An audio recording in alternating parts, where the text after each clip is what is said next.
Dhanera police station વિસ્તારમાં રહેતા વેલાજી શિવાજી માજીરાણા કે જેઓ આજથી 4 માસ અગાઉ ગાયબ થઈ ગયા હતા, જેની પોલીસે તપાસ કરતા અને ખાસ કરીને અમારા એલસીબી ના 2 જમાદારો કે જેમ કે અશોકભાઈ સજાભાઈ અને વિક્રમ પીરાભાઈ દ્વારા ખૂબ જ ઊંડાણપૂર્વક તપાસ કરતા માનવું પડેલું કે તેઓ ગાયબ થયા છે, પરંતુ તેમને કોઈના દ્વારા જે છે એમની હત્યા કરી દેવામાં આવી છે. આ વસ્તુની જાણ થતા ટેકનિકલી અને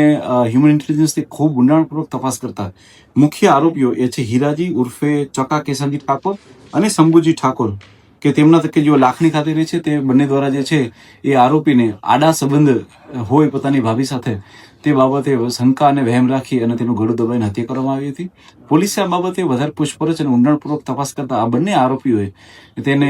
ગળું દબાવી અને તેને મૃત્યુ નીપજે અને ત્યારબાદ તેમની જે ડેડ બોડી છે તેને મહારાજના એક ખેતરમાં જ દફન વિધિ કરી દીધી હતી. પોલીસના ઊંડાણપૂર્વકની તપાસમાં તે લોકોએ જગ્યા બતાવતા તે જગ્યાનું ફરીથી એક્ઝિક્યુટિવ મેજિસ્ટ્રેટની હાજરીમાં જે છે એ ખોદકામ કરતા લાશ મળી આવી છે, જેનું આજના દિવસમાં પોસ્ટમોર્ટમ પણ કરી દેવામાં આવ્યું છે અને ડીએનએ મેચિંગ માટે પણ એને મોકલી દેવામાં આવે છે. સાથે સાથે બંને આરોપીઓને જે છે એ કોર્ટમાં પ્રોડ્યુસ કરી અને તેમના રિમાન્ડ માટેની પ્રોસિજર હાલમાં ચાલુ છે.